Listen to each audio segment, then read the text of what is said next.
Bismillahirrahmanirrahim. Assalamualaikum warahmatullahi wabarakatuh. Ma'asyiral muslimin yang dimuliakan Allah Subhanahu wa taala. Saya akan sebutkan 7 kenikmatan surga. Kenapa penduduk surga itu sangat senang dan redha ketika masuk ke dalam surga. Ma'asyiral muslimin yang dimuliakan Allah Subhanahu wa taala. Yang pertama, di surga itu tidak ada kesedihan dan tidak ada kekhawatiran. Makanya penduduk surga itu semua senang, redha gitu ya. Karena tidak ada kesedihan dan tidak ada kekhawatiran. 2 perkara ini yang selalu menghantui manusia di dunia kan. Sedih dan khawatir. Maksudnya apa?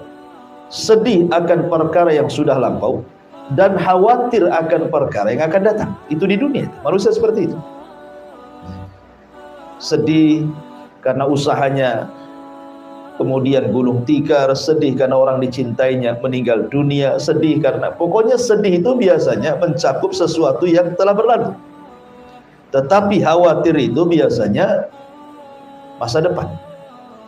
Ya, bisa makan enggak, usahanya lancar atau tidak, anak saya sehat atau tidak, akan begitu. Jadi di dunia itu tidak lepas dari 2 perkara. Kalau tidak sedih, khawatir.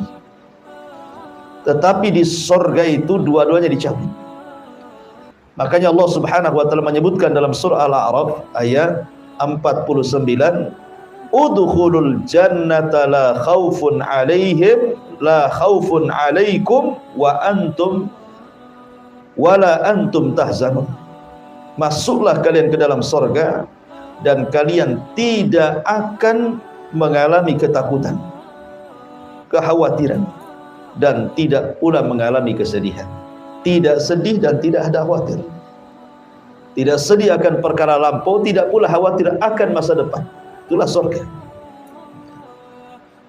Makanya ketika para penghuni surga itu masuk ke dalam surga, apa yang mereka katakan pertama?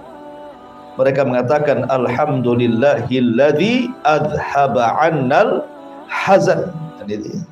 Segala puja dan puji hanya milik Allah Azza wa Jalla yang telah menghilangkan suka duka dari kita. Ini yang pertama. Yang kedua, di surga itu dihilangkan semua penyakit hati. Ya, semua penyakit hati, tidak ada satupun penyakit hati bersarang di dada-dada penduduk surga. Dan itu disyaratkan dalam surah Al-A'raf ayat 43. Allah mengatakan wa naza'na ma fi sudurihim min ghillin tajri min tahtihal anhar. Dan kami cabut segala macam dendam yang berada di dada-dada mereka, mengalir di bawah mereka sungai-sungai, dan mereka berkata alhamdulillahilladzi hadana lihada wa ma kunna linahtadiya laula an hadanallah. Mereka pun mengatakan segala puja dan puji hanya milik Allah yang telah menunjukkan kami kepada surga ini, dan kami sekali-kali tidak akan mendapatkan petunjuk kalau Allah tidak memberikan kami petunjuk. Kemudian senada juga disebutkan dalam surah Al-Hijr ayat 47, wa naza'na ma fi sudurihim min ghillin ikhwanan ala sururim mutaqabilin. Dan kami lenyapkan segala dendam yang berada dalam hati mereka, sedang mereka merasa bersaudara duduk berhadap-hadapan di atas dipan-dipan. Dan ini kenikmatan. Ya. Antum kalau sedang senang di dunia, ya, di dunia saja kita rasakan sekarang. Kalau antum tidak ada persoalan dengan orang, kan tenang hati. Antum tidak ada musuh, ya, tidak ada bermasalah dengan siapapun. Dengan istri tidak ada masalah, dengan anak-anak tidak ada masalah, dengan tetangga tidak ada masalah, dengan tenang, rasanya plong itu. Tapi coba antum ada masalah. Dengan teman ngaji saja antum ada masalah, malas antum ngaji. Nanti ketemu pula sama dia katanya. Padahal masalahnya 1 orang tuh. Gimana kalau antum masalah dengan banyak orang, apalagi masalah dengan istri, gak kerasa antum tinggal di rumah. Pokoknya ngekos saja antum. Ya.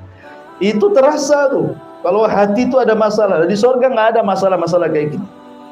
Jadi ditenangkan semuanya hati kita di surga. Ya, jelas kita redha tinggal di surga ya kawan, ya kan? Kemudian yang ketiga, penghuni surga itu tidak akan merasa lelah, tidak pun merasa letih. Ya. Allah Subhanahu wa taala mengatakan dalam surah Al-Fajr 35, Allah mengatakan alladzi ahallana daral muqamah min fadlihi la yamassuna fiha nasabun wa la yamassuna fiha lughub. Yang menempatkan kami dalam tempat-tempat yang kekal, maksudnya di sorga, dari karunia Allah. Di dalamnya kami tidak merasa lelah dan tidak pula merasa letih. Dan Allah juga mengatakan dalam surah Al-Hijr ayat 48-nya, la yamassuhum fiha nasabun wa ma hum minha bimukhrajin. Mereka tidak merasa lelah di dalamnya dan mereka sekali-kali tidak akan dikeluarkan daripada. Ini indah sekali. Di dunia itu sering saya katakan 3 perkara yang tidak mungkin lepas dari manusia. Pertama, tidak mungkin istirahat. Dunia bukan tempat istirahat. Yang kedua, tidak selamat dari ucapan manusia. Yang ketiga, tidak mungkin selamat dari kematian. Tidak selamat dari kelelahan, tidak selamat dari ucapan manusia, tidak selamat dari kematian. Itu dunia itu. Mana ada di dunia ini orang istirahat? Tidak ada. Antum harus cari kerja, lelah, capek gitu. Ngurus anak, lelah, capek. Ngurus pasangan, istri ngurus suami atau sebaliknya, lelah, capek gitu. Capek di dunia ini, apa yang nggak capek? Lagi enak-enak tidur ada masalah, bangun lagi. Nah, selesaikan masalahnya. Selesai masalah ini, datang pula masalah yang lain. Jadi di dunia ini tidak mungkin orang itu istirahat gitu ya. Pasti ada aja masalah. Masalah keluarga, masalah ekonomi, masalah tetangga, masalah masyarakat, macam-macam masalah itu. Diomongin orang, diomelin orang, difitnah orang, macam-macam, ya kan? Tetapi orang masuk surga itu tidak akan ada keletihan dan tidak ada kecapean, karena nggak kerja di surga itu. Nggak ada di surga kerja, kerjanya lain. Dan tidak pernah capek. Tidak perlu antum datang ke Pak Jul minta diurut di surga itu. Pak Julnya pun dah senang, malas juga ngurut orang. Ya kan? Artinya bahwa nggak akan lelah, capek, nggak perlu kita ini minum obat, nggak ada asam urat, nggak ada gula, nggak ada kolesterol, nggak ada. Pokoknya nggak lelah dengan penyakit di surga itu. Murni memang Allah buatkan seenak mungkin orang tinggal di surga itu, luar biasa. Makanya jelas penghuni surga pasti redha kan gitu.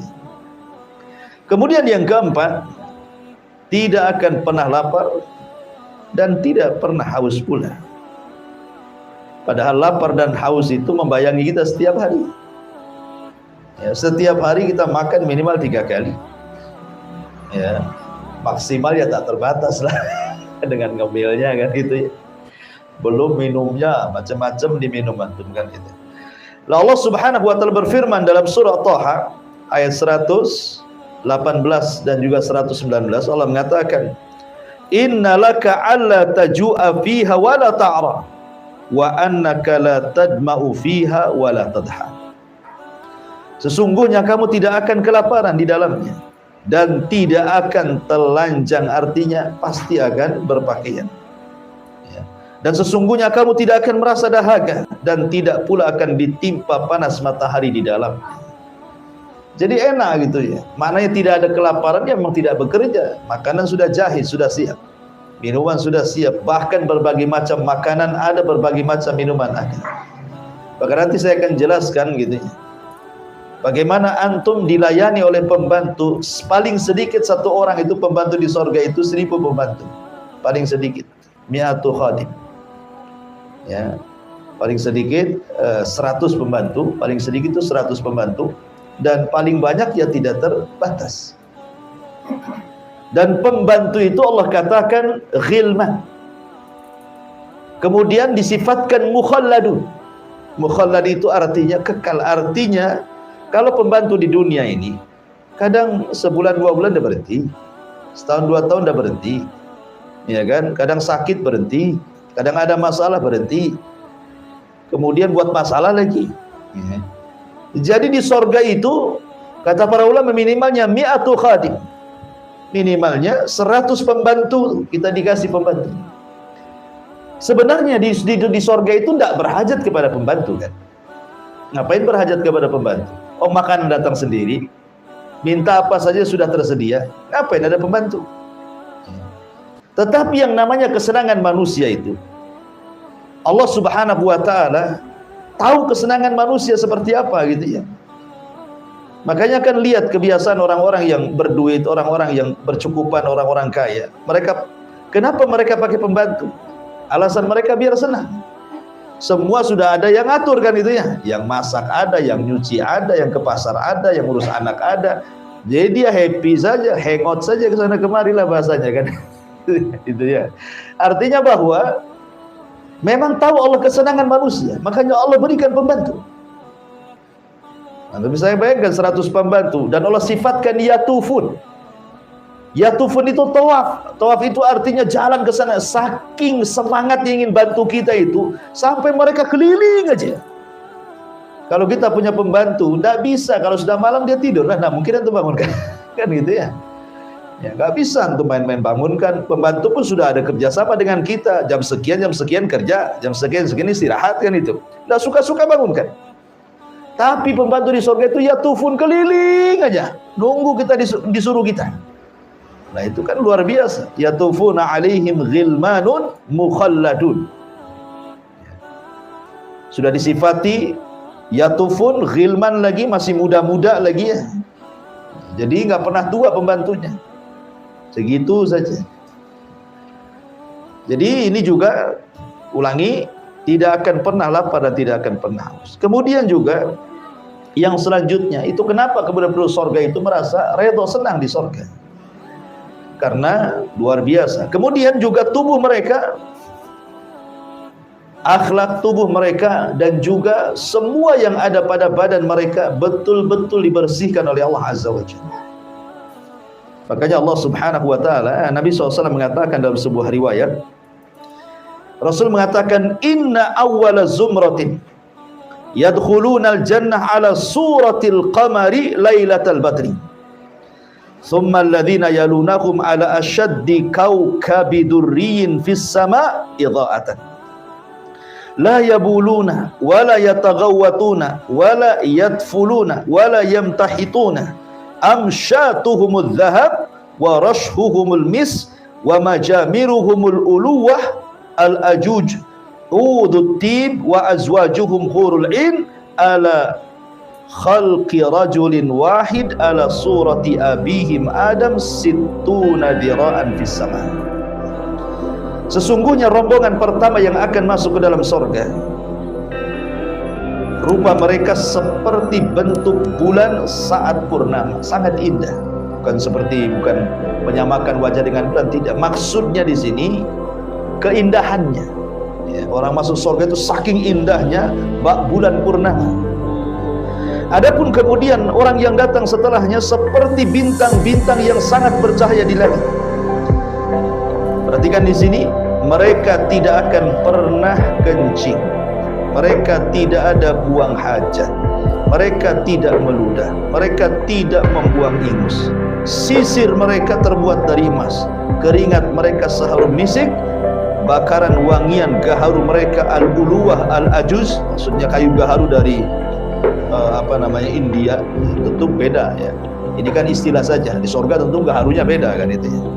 Istri-istri mereka adalah bidadari dengan perawakan yang satu, sama bentuknya seperti moyang mereka Adam alaihi salatu wasalam, tingginya 60 hasta yang menjulang ke langit. Di dunia saja kadang-kadang perempuan tuh pengen tinggi gitu, di surga tenang, nanti Allah buat tinggi. Ya, ibu-ibu yang pendek sekarang nggak usah sedih, surga akan tinggi kayak Nabi Adam kan. Kadang-kadang kan gitu, tengok YouTube, tengok model, pengen kayak gitu bu ya. Kalau saya pendek model ini tinggi, tenang, nggak apa-apa. Ya, model pun belum tentu masuk surga bu. Artinya bahwa Kalau kita masuk surga akan ditinggikan seperti Adam. Postur tubuh mereka akan indah. Yang ingin saya katakan di sini, lihat bagaimana Allah bersihkan. Jadi gambarnya seperti ini, kalau orang pertama masuk ke dalam surga, maka yang pertama kali dilakukan apa? Mandi dari air salsabila. Minum, mandi dari salsabila. Kemudian setelah itu makan hati ikan paus. Lah ketika dia mandi, itulah dia dihilangkan semua kotoran badannya, dibersihkan semua kotoran hatinya, sehingga ketika masuk ke dalam surga tidak pernah kencing, tidak pernah buang hajat, tidak pernah meludah, tidak ada ingus, bahkan tidak mengeluarkan madi, wadi, mani, semua tidak keluar. Ya. Pokoknya yang membuat jijik di bumi itu tidak ada di surga. Betul-betul dibersihkan gitu badannya, kan luar biasa. Kita saja kadang-kadang ingus kita sendiri jijik gitu. Apalagi ingus orang gitu. Kotoran sendiri aja jijik kadang-kadang. Tapi di surga luar biasa. Sampai ada seorang ikhwan bertanya, kalau begitu nggak ada toilet Ustaz di surga? Ya nggak ada. Sampai nggak ada toilet di surga.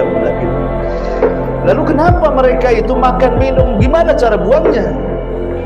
Cara buangnya dengan cara sendawa dan berkeringat. Ya, cara membuang hajatnya itu kalau tidak sendawa maka berkeringat. Dan keringatnya bau misik. Makanya di sini mengatakan keringat mereka seperti bau misik gitu. Kita saja kadang-kadang ke WC umum, kalau bau itu tidak jadi, ditahan kencing. Malas di sini bau, cari tempat lain aja, cari pom bensin lain. Ini kotor kali di sini. Di surga itu luar biasa. Kenapa penduduk surga itu radhiyah? Betul-betul senang dan redha. Ya karena seperti ini. Ya. Kemudian selanjutnya penghuni surga itu bukan hanya itu saja, dia robah bentuk fisiknya. Ya, mungkin yang di dunia dianggap tidak tampan, di surga tampan. Di dunia dianggap tidak cantik, di surga semua cantik. Kenapa?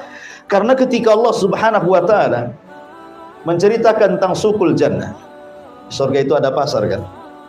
Kata Nabi SAW, inna fil jannati la suqa. Di surga itu ada pasar. Ya'tunaha kulla jum'ah. Mereka datang setiap hari Jumat. Di dunia namanya hari Jumat, di surga namanya Yaumul Mazid, hari tambahan nikmat. Kemudian Rasul mengatakan, fatahubbu rihus shimal fatahsu fi wujuhihim wa thiyabihim fayazdaduna husnan wa jamala.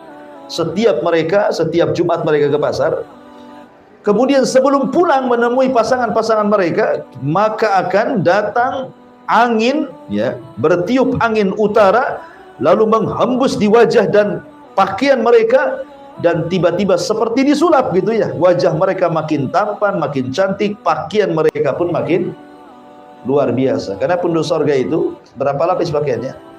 70 lapis kain sutra. Antum melihat tuh raja-raja dulu itu kalau pakai pakaian kan berlapis-lapis. Ya. Jadi penduduk surga itu sekali pakai itu pakaiannya 70 lapis kain sutra. Maka satu lapisan akan lebih baik lagi dibandingkan lapisan satunya. Jadi kalau kita buka lapisan satu lebih indah lagi, dibuka lagi lebih indah lagi, lebih indah lagi, dan begitu seterusnya. Sementara kain sutra di dunia diharamkan bagi laki-laki, tidak boleh. Ya. Dan akan dihalalkan di surga bagi laki-laki. Kemudian yang terakhir tentunya yang berapa ini? Bernam. Ya, selalu diabadikan, tidak pernah tua, bahagianya diabadikan, kenikmatannya diabadikan, dan semuanya serba abadi. Dan itu dijelaskan di dalam sabda Nabi SAW, yunadi munadin, inna lakum antassikhu falatasqamu abada, wa inna lakum antahyu fala tamutuna abada, wa inna lakum antashibbu fala tahramu abada, wa inna lakum antan'amu fala tab'asu abada. Kata Nabi SAW, maka datanglah penyeru, sesungguhnya kalian hidup dan tidak akan pernah mati selamanya. Sesungguhnya kalian sehat, tidak akan sakit selamanya. Sesungguhnya kalian muda, tidak akan pernah tua selamanya. Dan sesungguhnya kalian akan bersenang-senang dan tidak akan bersedih selamanya. Bayangkan juga 4 perkara ini. Ya. Hidup selamanya, kemudian muda selamanya, sehat selamanya, nikmat selamanya. Apa yang ingin? Yang kita cari lagi coba. Makanya tidak ada kenikmatan di dunia yang Allah berikan kemudian kita mengatakan hasbuka ya Rabb, cukup ya Rabb, kecuali surga. Di dunia ini kalau Allah berikan banyak nikmat, kita tidak akan pernah mengatakan hasbuk, cukup. Pasti tambah. Kalau Allah berikan satu lembah emas, pasti minta lembah emas berikutnya. Tetapi di surga itu Allah mengatakan jazaan hisaban. Ya, dalam surah An-Naba itu gimana? Jazaan hisaba, kan itu ya? Ya. Maksudnya jazaan hisaba atau kemudian jazaan kemudian hisaba. Jadi ada 3 nikmat yang Allah berikan. Pertama jaza, yang kedua atau, yang ketiga hisab. Apa maknanya? Pertama atau, pertama jaza, bahwa setiap amalan akan dibalas. Bahkan satu amalan itu terkadang berlipat-lipat balasannya, kan? Seperti namanya pahala sabar, kan tidak ada batasnya. Pahala sabar itu kan tidak ada batasnya. Ataupun namanya pahala sedekah, berapa pahalanya? 700 kali lipat. Berarti orang yang 1 kali sedekah akan mendapatkan kenikmatan 700 kali lipat, kan begitu di dunia, di surga dengan balasan itu. Kemudian yang kedua atau, maksudnya atau itu segala yang kita inginkan diberikan. Kemudian maksudnya hisab itu artinya mengatakan hasbuk, cukup ya Rabb, saking banyaknya cukup. Mana ada orang katakan cukup di dunia? Nggak ada. Kalimat cukup itu hanya disebutkan oleh penduduk surga saja. Cukup ya Rabb, sudah cukup ya Rabb. Sebagaimana ketika Allah Subhanahu wa taala kemudian mengatakan saluni ma syi'tum, mintalah sesuka kalian. Fa hadza yaumun mazid, ini hari tambah nikmat kepada kalian. Apa yang mereka katakan? Ya Rabb, alam tubayyid wujuhana wa tudkhilana al-jannah wa tubaiduna anin nar. Ya Rabb, sudah cukup, engkau sudah memutihkan wajah kami, kau masukkan kami ke surga, kau keluarkan kami dari neraka, apa lagi? Ya kan? Jadi tidak ada orang yang mengatakan hasbuk kecuali penduduk surga. Karena memang kenikmatannya, sekali lagi, orang penduduk surga tidak akan mati selamanya, tidak akan sakit selamanya, tidak akan tua selamanya, dan akan mendapatkan kenikmatan selamanya. Wajarlah penduduk surga itu, ya. Dan yang terakhir tentunya adalah kenapa penduduk surga di sa'iha radiyah, sangat redha, sangat senang itu ya di surga itu, karena masing-masing manusia Allah berikan satu kerajaan. Ada yang dapat 2 kerajaan, tetapi minimalnya 1 orang itu, dan itu serendah-rendahnya orang yang masuk surga, Allah berikan kerajaan yang jauh lebih indah dibandingkan kerajaan dunia. Itu serendah-rendahnya penduduk surga.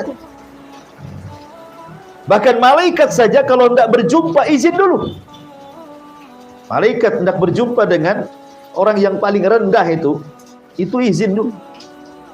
Kemudian dikasihkan dayang-dayang, pelayan-pelayan, dan begitu seterusnya. Gimana tidak raja dia? Padahal itu serendah-rendahnya penduduk surga. Makanya Allah mengatakan li sa'iha radiyah. Kemudian Allah mengatakan fi jannatin 'aliyah, di surga aliyah yang tinggi. Ya, li sa'iha radiyah fi jannatin 'aliyah, mereka akan mendapatkan surga atau dalam surga aliyah yang tinggi. Dari sini ada pelajaran tentang harusnya seorang mukmin itu punya himmah aliyah, punya semangat tinggi.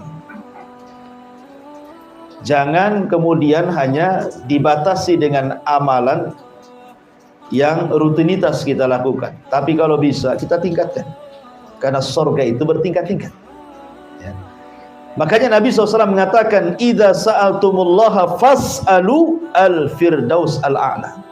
Apabila kalian meminta kepada Allah surga, jangan tanggung-tanggung, minta surga firdaus yang paling tinggi. Kenapa? Karena saqfuha arsyur rahman, jadi atapnya itu langsung arsy dari Allah Subhanahu wa ta'ala. Makanya dalam ayat ini ada himmah aliyah, kita diajarkan oleh Allah bahwa kita harus punya semangat tinggi untuk meraih surga. Walaupun surga itu bertingkat-tingkat, akan tetapi jangan kemudian kita hanya mengandalkan yang penting masuk surga. Bukan begitu. Ya. Tetapi bukan hanya sekedar yang penting masuk surga, saya harus mendapatkan tingkatan di surga yang tinggi. Itu maksudnya. Ya. Makanya Allah mengatakan fi jannatin 'aliyah. Di dalam surga yang tinggi. Disebutkan oleh Abu Salam Al-Aswad, dia mengatakan, aku mendengar Aba Umamah radhiyallahu an berkata, Sa'ala rajulun Rasulullah sallallahu alaihi wasallam, seorang laki-laki bertanya kepada Rasulullah, hal yatazawaruna ahlal jannah? Rasul, hal yatazawaruna ahlul jannah? Rasul, apakah penduduk surga itu saling berziarah? Kan bertingkat-tingkat. Ya, bahkan Syekhul Islam Ibnu Taimiyah rahimahullahu taala mengatakan ketika memberikan istinbat dari hadis Nabi sallallahu alaihi wasallam, iqra wartaq warattil kama kunta turattil fid dunya fa inna manzilataka inda akhiri ayatin taqrauha. Baca, tartilkan bacaanmu dan naiklah, pilihlah tingkatanmu di surga. Karena akhir tingkatanmu yang engkau akan dapati sesuai dengan ayat yang kau baca di dunia. Dari sini Syekhul Islam mengatakan bahwa tingkatan di surga itu sebanyak ayat dalam Al-Quran 6.000 lebih, kurang lebih. Ada yang mengatakan sebanyak huruf lagi. Sebagian ulama mengatakan, ada yang mengatakan sebanyak huruf dalam Al-Quran, ada yang mengatakan sebanyak ayat dalam Al-Quran. Satu tingkatan ke tingkatan berikutnya, kata Nabi SAW dalam hadis yang sahih, inna fil jannati mi'atu darajah ma baina kulli darajataini kama baina sama'i wal ardi. Di surga itu ada khusus 100 tingkatan bagi para mujahidin. Antara satu tingkatan dengan tingkatan berikutnya itu jaraknya langit dan bumi. Anda bisa bayangkan, ya, dengan 6.000 lebih tingkatan, sementara satu tingkatan dengan tingkatan berikutnya antara langit dan bumi, kan? Berarti surga itu betapa tingginya ke atas, kan gitu. Kita tidak tahu kecuali Allah Subhanahu wa taala, dan yang paling tinggi adalah surga Firdaus. Lah Nabi ditanya soal apakah penduduk surga saling berziarah. Sekarang namanya surga yang paling rendah. Seseorang mendapatkan surga yang paling rendah, kawannya pula surga yang tinggi sekali. Macam mana cara menziarahinya? Kan tidak mungkin surga yang rendah menziarahi surga yang tinggi, kan? Mustahil. Karena kalau dia bisa naik, berarti apa faedahnya? Tafawut fil amal. Ya, perbedaan amal itu ada apa faedahnya? Ya, makanya kemudian ada perbedaan amalan itulah dengan perbedaan tempat duduk di surga. Makanya Rasul ditanya, apakah penduduk surga itu saling berziarah? Wahai Rasul, maka Rasul mengatakan, na'am, ya. Caranya gimana? Innahu yahbitu ahlud darajatil ulya ila ahlid darajatis sufla. Yang atas turun ke bawah.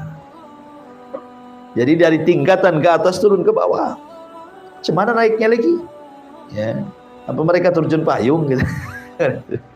Tidak. Sebagaimana mengatakan Allah sediakan raf-raf. Raf-raf itu sayap, antum bisa naik di situ. Kemudian antum terbang dengan raf-raf itu, dengan sayap itu. Sebagaimana Rasulullah SAW pernah menggunakan raf-raf saat peristiwa Mi'raj, karena Isra kan pakai buraq. Adapun naik ke langitnya itu pakai raf-raf. Disediakan sayap, naik di situ, kita naik terbang ke atas. Ya, itulah penduduk surga, ikhwan, ya kan? Taib, ma'asyiral muslimin wal muslimat rahimani wa rahimakumullah. Makanya kenapa kemudian penduduk surga yang paling bawah itu seolah-olah dia tuan rumah, raja. Karena pertemuan penduduk surga yang memungkinkan itu di mana? Di surga yang paling rendah lah. Kan nanti satu penduduk surga akan berjumpa tuh dengan Allah. Ya. Di mana pertemuannya coba? Di surga yang tinggi mustahil, surga yang rendah nggak mungkin naik. Ya. Yang memungkinkan pertemuan itu ya di surga paling rendah, karena yang di atas bisa turun ke bawah, sementara di bawah tidak mungkin naik ke atas, kan gitu ya.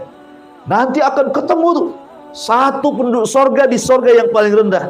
Disitulah disediakan kursi-kursi pejabat utama, pejabat kedua, pejabat ketiga. Antum paling belakang, ngampar di belakang, kan. Yang pertama ulul azmi dulu, kan. Nah, para rasul, para nabi, para syuhada, para siddiqin, para solihin. Antum ada di mana gitu kalau masuk surga, kan itu ya. Artinya kan sudah disediakan. Disitulah Allah datang di balik tabirnya. Kemudian Allah mengatakan, aku memiliki janji kepada kalian. Ya, dan saya tidak mungkin menyelisih janjiku, kata Allah. Kemudian Allah mengatakan, ini hari tambahan nikmat, mintalah sesuka kalian kepada. Kata penduduk surga, sudah cukup ya Rabb. Kau sudah mutikan wajah kami, masukkan ke surga, meluluhkan dari neraka, nggak apa lagi, nggak ada lagi. Maka kemudian Nabi Allah Musa alaihi salatu wasallam menyarankan kepada penduduk surga, mintalah agar kita semua penduduk surga bisa melihat wajah Allah. Karena di dunia aku pernah minta, kata Musa, tapi Allah mengatakan lantarani, tidak bisa melihat. Mudah-mudahan di surga bisa. Kabulkan, Allah kabulkan. Allah singkap tabirnya yang berupa api dan riwayat berupa cahaya, maka disitulah penduduk surga mampu melihat Allah. Kata penduduk surga, demi Allah, tidak ada kenikmatan yang lebih besar dibandingkan ru'yatullahi azza wa jalla, melihat Allah subhanahu wa ta'ala fi jannatin aliyah.